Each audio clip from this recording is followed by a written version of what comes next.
echilibru. Sunt gazda dumneavoastră, psiholog Elena Harbour, iar astăzi vorbim despre cum gestionăm relația cu părinții dificili. Părinții în general, mai ales dacă au trăit în perioada comunistă, aș putea să spun, au anumite principii și valori care sunt foarte înrădăcinate.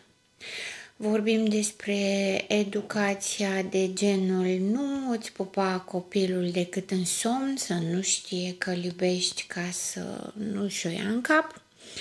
Despre educația cea mai sănătoasă este bătaia, alias bătaia este ruptă din rai. Copilul rămâne copil pe vecie și este dator și obligat să-și respecte și să-și îngrijească părintele pentru eternitate.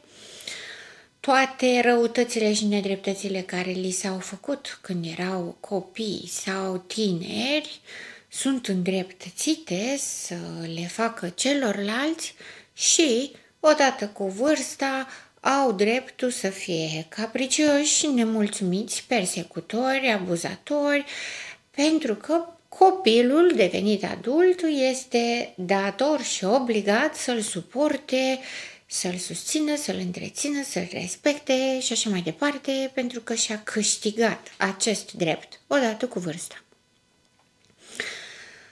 Probabil pe mulți dintre părinți o să-i deranjeze ceea ce spun acum, pentru că pentru ei este o valoare de viață. Este singurul lucru sau singurul sens al vieții lor. Relația cu copilul. În perioada aceea din societate, valoarea cea mai importantă era familia. Ca atare, pentru familie se făceau toate sacrificiile. Soții nemulțumiți rămâneau în continuare în relația de căsătorie pentru că era o rușine să divorțezi. Ca atare, toate răzbunările, toate frustrările, toată furia se descărcau în familie și în mod special pe copii. Toate sacrificiile pe care le făceau pentru viitorul copiilor și de asemenea aduceau trăiri negative, erau tot vina copiilor. Practic, totul era vina copiilor și obligația copiilor de a duce această pedeapsă, acest blestem. Folosesc cuvinte dure pentru că acești copii, care acum sunt adulți, au crescut cu acești părinți, au crescut cu aceste principii și valori și se simt în continuare obligați să respecte aceste valori prin contactul cu părinții lor.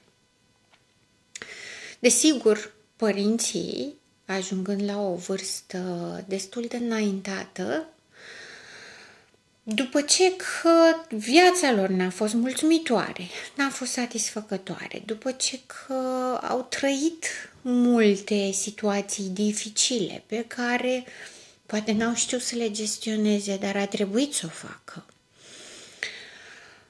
Acum, mai mult decât atât, odată cu vârsta, mecanismele de control, respectiv toleranță, respect, înțelegere, flexibilitate și adaptabilitate au scăzut foarte mult.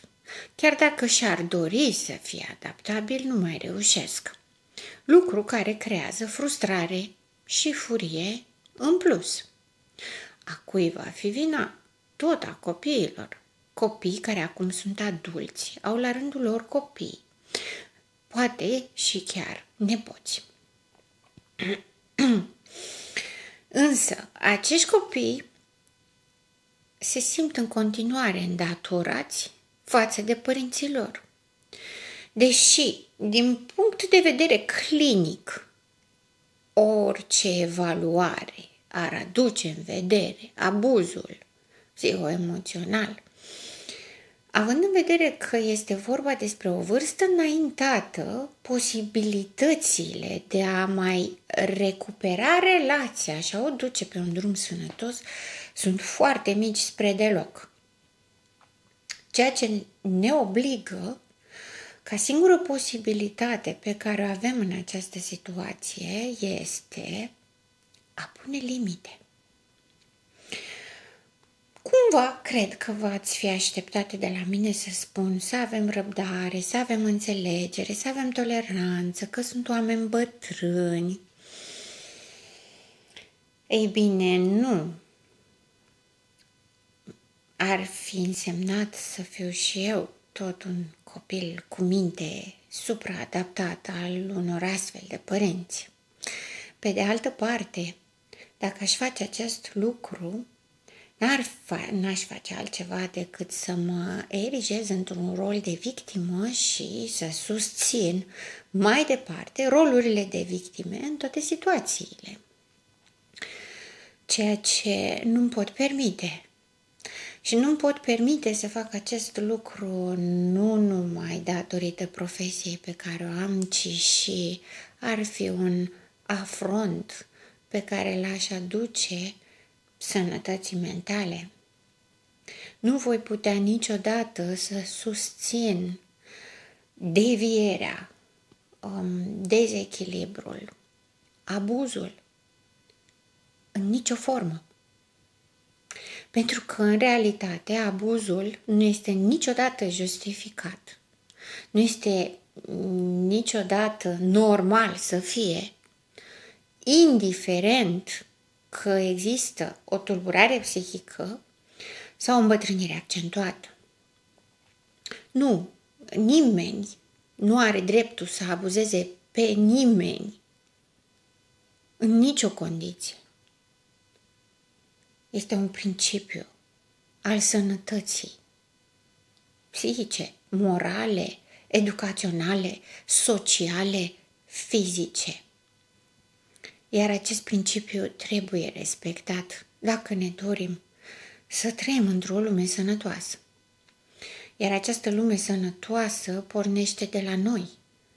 Nu societatea ne obligă să fim cineva, ci noi creăm societatea și dacă la nivel de individ susținem abuzul, chiar și într-o formă de genul acesta, nu putem să schimbăm societatea. Nu putem să visăm că vom avea vieți mai bune, copiii noștri, nepoții noștri vor face altfel. Nu. Avem responsabilitatea să producem această schimbare începând cu fiecare dintre noi. Revenind într-o situație de genul acesta, cum spuneam, avem obligativitatea ca singură posibilitate să impunem limite. În general, toată lumea se sperie când vorbim despre limite pentru că există percepția ca și cum o limită ar fi ceva intruziv, rău, dur, persecutor, abuziv. Nici pe departe.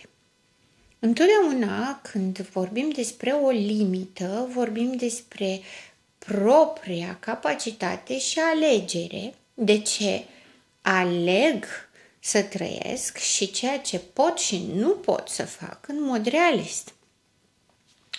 De exemplu, în cazul părinților dificili, că acesta este subiectul de astăzi, vor avea tendința să ceară foarte mult, să impună foarte mult și să respingă foarte mult ca modalitate de pedeapsă la neconformare. Copilul adult este într-o capcană. Pe de o parte, trebuie să-și asume rolul de adult, pe de altă parte, se simte copil din prisma tratamentului pe care îl primește de la acești părinți dificili, tratament care este foarte cunoscut de toată viața sa. Și apare această dualitate a emoțiilor. Pe de o parte, mă simt copil, și tendința instinctuală este să mă comport ca un copil, să pun capul jos, să respect, să încerc să fac eforturi, să înțeleg că e vorba despre părintele meu, că părintele meu este dificil, că nu mai are capacitatea de a fi tolerant. Pe de altă parte, mă înfurie felul în care sunt tratat. și sunt în postura de a alege. Sunt copil și mă comport ca un copil sau sunt adult și mi-asum faptul că sunt adult. Dacă sunt copil, voi fi foarte frustrat pentru că în realitate sunt adult și nu pot să fiu un adult și un copil în același timp și nu pot fi un adult care este tratat ca un copil. Pe de altă parte, dacă sunt adult și mi-asum acest lucru, ar trebui să fie o relație de la adult la adult care nu mi se permite de către părintele dificil.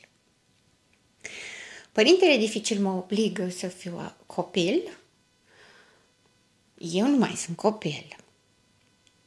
Limitele care se pun în această situație sunt în primul rând limitele de respect. Întotdeauna când impun o limită, o impun și pentru mine și pentru celălalt. Părinții dificili au deseori tendința de a nu respecta, pentru că ei asta cer, spun, vreau să mă respecti ca părintele tău, dar de fapt ei vor să te comporți ca un copil vis-a-vis de un părinte, adică ei vor să-și păstreze autoritatea. Limita pe care o impunem este o limită adult-adult. Ne respectăm ambele părți. Respectul nu este ceva care vine cu un statut. Respectul nu este ceva predefinit care vine cu un set de reguli. Respectul este o normă morală prin care mă oblig pe mine să mă comport într-un anume fel, îl oblig și pe celălalt să se comporte cu mine într-un anume fel, în limitele rezistenței și a acceptării. Adică, este lipsă de respect ca părintele să mă oblige să fac ceva. Asta înseamnă că nu mă acceptă ca adult, nu mă respectă ca adult. De asemenea, să-mi ceară să fac anumite lucruri este tot o lipsă de respect pentru că nu respectă individualitatea. Pot să impun respectul construindu-mi identitatea pe care să o înțeleagă, să o accepte și să o respecte, făcând câteva lucruri. Mă refer la perioada de timp. Întotdeauna respectul se construiește, nu vine de azi pe mâine. Astăzi mă comport ca un copil cu părintele meu pentru ca mâine să mă impun ca un adult. Nu funcționează acest lucru. Trebuie să-mi asum că sunt adult, să-mi asum că nu o să-i convină și nu o să accepte și o să aibă tendința să mă persecute doar ca să revin la rolul de copil. Trebuie să știu lucrul acesta, să accept lucrul acesta și să treacă perioada aceea de timp până reușește să mă accepte ca un adult. De asemenea, în impunerea limitelor față de părinții dificili, este extrem de important să nu mă simt vinovat sau vinovată că le cer să mă respecte ca un adult. Este dreptul meu, este o realitate. Ceea ce fac este să fiu adult în viața mea. Atât timp cât eu mă comport ca un copil cu părintele meu, îmi oblig părintele să nu accepte faptul că sunt adult. Acesta este respectul despre care vorbeam. Ca să pot să fiu respectat, pe mine trebuie să mă respect prima dată. Eu pe mine trebuie să mă iau în serios și să spun, ok, ce pot să accept de la părintele meu ca fiind altfel decât normalul și ce nu pot să accept. Nu pot să accept să fiu denigrat, umilit, respins, dat pe ușa afară. Pentru că mi-e părinte, pentru că vreau să păstrez relația aceasta, că așa este normal, este originea mea. Și atunci am nevoie să o păstrez ca să învăț din relația aceasta, nu pentru că sunt obligat. Adultul nu poate fi obligat. Copilul poate fi obligat. Dacă accept relația pentru că mă simt obligat din datorie morală, ei bine, asta înseamnă că mă comport ca un copil, nu ca un adult. Adultul analizează situația, pune în balanță lucrurile, ia decizii corecte. Copilul se lasă influențat de lucruri care nu-i convin. E foarte dificil, mă ceartă, mă umilește, mă denigrează, dar accept că e părintele meu. Nu. Acela este copilul care vorbește și cât timp rămân în rol de copil, voi fi tratat ca un copil. Prima limită este respectul de sine. În momentul în care eu îmi stabilesc un respect de sine, știu cine sunt, știu ce vreau, mi-asum rolul de adult. Ca să pun această limită, ca ceilalți să mă respecte, este important să fac o limită asertivă. Cu siguranță că ați mai auzit cuvântul ăsta, dar am impresia că nu este suficient de clar explicat ce înseamnă asertiv. Asertiv, la un nivel comun spus, este politicos. Adică îmi pasă, nu mă rănește pe mine, nu-l rănește nici pe celălalt, fără a renunța la mine. Asertivitatea înseamnă de comun acord satisfăcător. Când pun o limită asertivă, înseamnă să nu-i țin prelegeri părintelui meu. Înseamnă să nu-i cer părintelui meu să mă trateze ca un adult înainte ca eu să mă tratez ca un adult. Înseamnă să nu-l chinui pe părintele meu. Dar înseamnă să rămân ferm pe poziție pentru ceea ce este sănătos. Pot să accept că nu înțelege ceea ce îi spun, că este prea complicat și nu-i convine și nu este deloc familiar, n-a trăit asta în toată viața lui. Ceea ce înseamnă că nu o să-i convină, nu o să accepte, o să se străduie din răsputeri să anuleze asta. O să se străduie din răsputeri să rămână în control, pentru că este singurul lucru pe care îl știe și singurul lucru pe care îl poate face. Pot să înțeleg asta, dar nu trebuie să mă întorc la copil, la rolul de copil.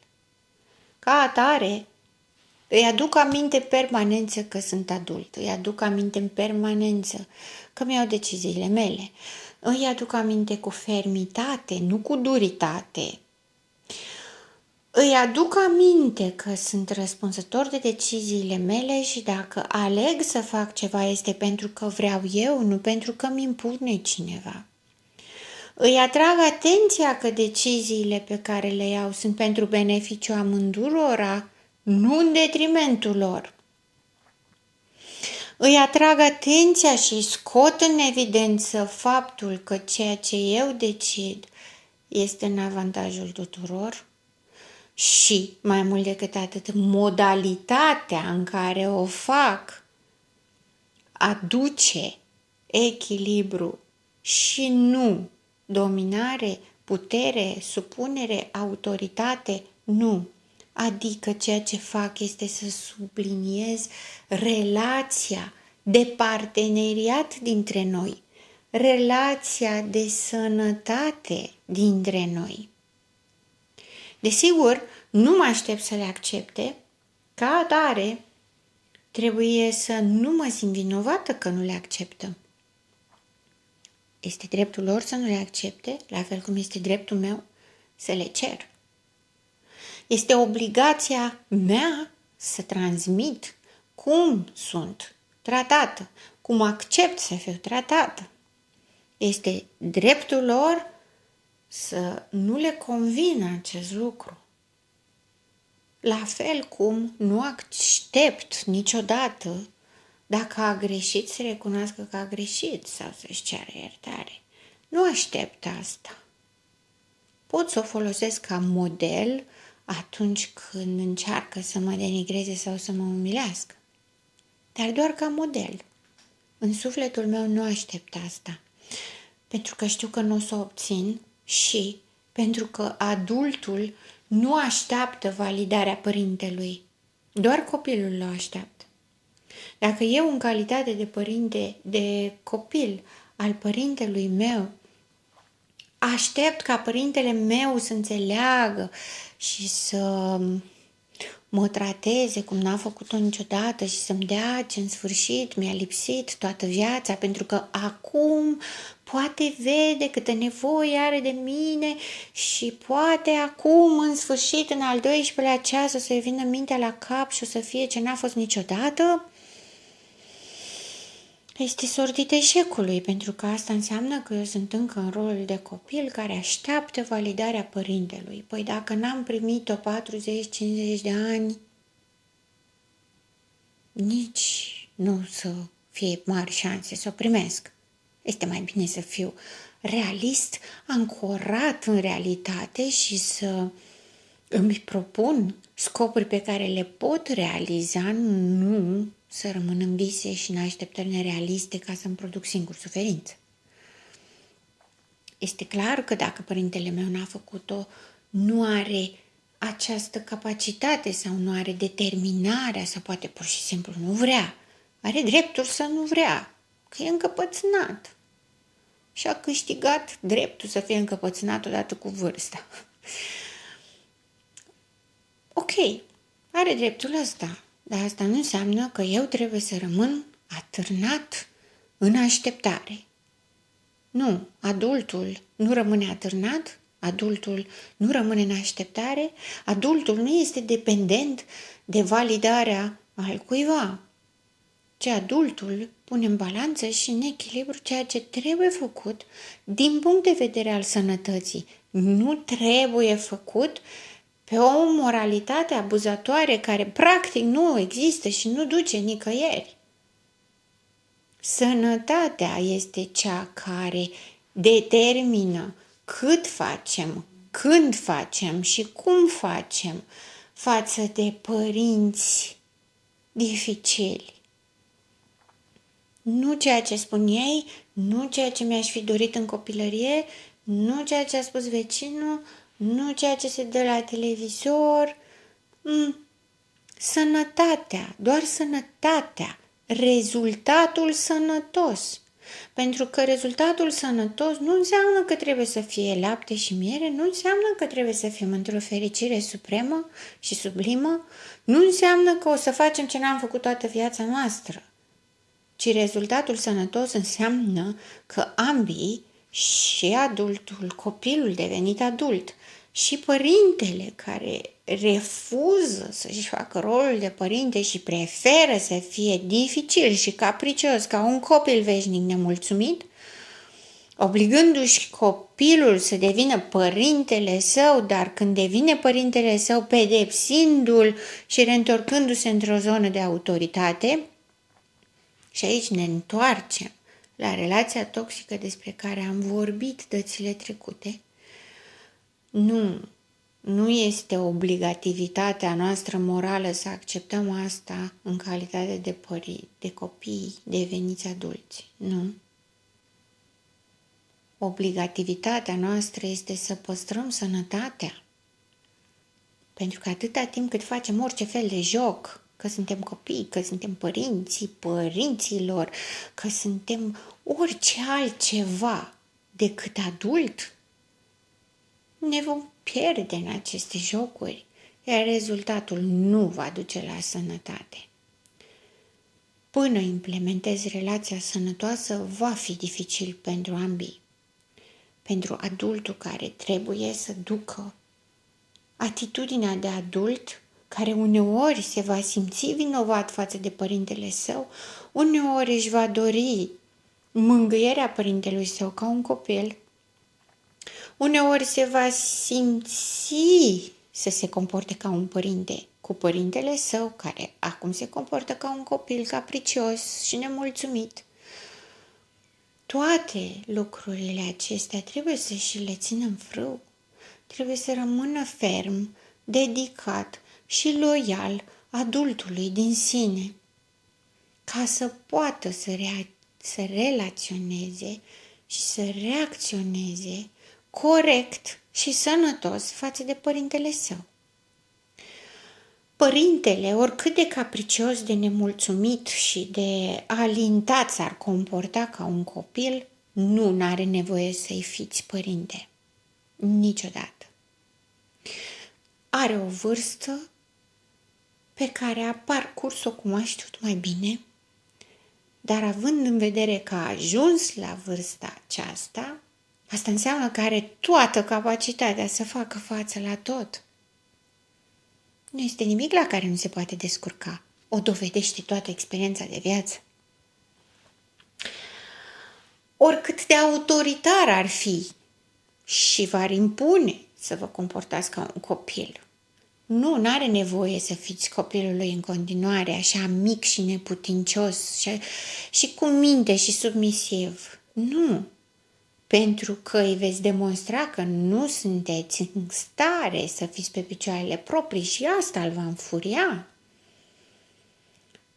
Părintele dumneavoastră are nevoie să-i arătați, să-i demonstrați, să-l faceți să simtă că sunteți un adult responsabil de sine, capabil să gestioneze astfel de situații cu fermitate, cu stabilitate, cu siguranță, cu certitudine, către sănătate.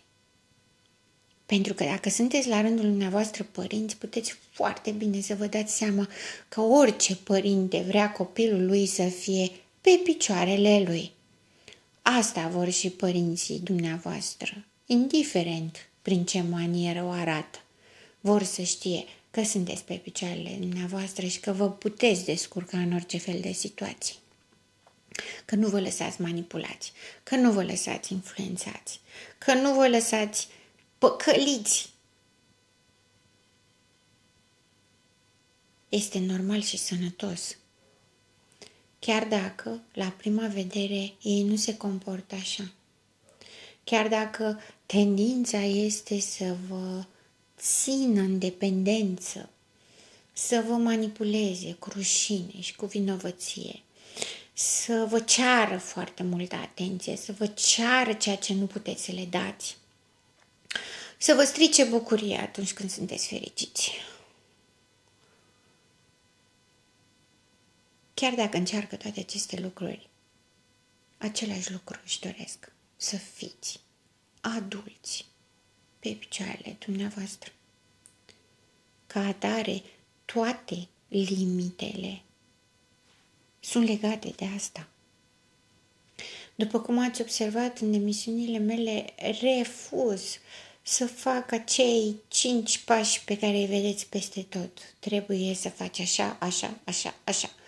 Nu. Pentru că fiecare caz este personalizat, fiecare om este în felul lui. Niciun om nu vrea să fie încadrat în pașii aia care nici nu se potrivesc la toți oamenii.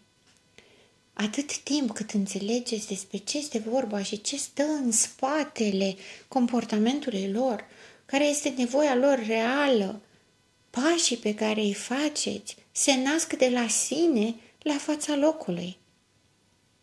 Dar trebuie să știți ce urmăriți. Urmăriți o relație de adult-adult. Nu sunteți părintele părinților dumneavoastră și nici copilul mic și neputincios. Când creștem și devenim adulți, și părinții noștri nu mai sunt dificili. Sunt și ei împliniți că și-au făcut treaba de părinți. Sunt gazda dumneavoastră, psiholog Elena Harbur, și până data viitoare, rămâneți în echilibru.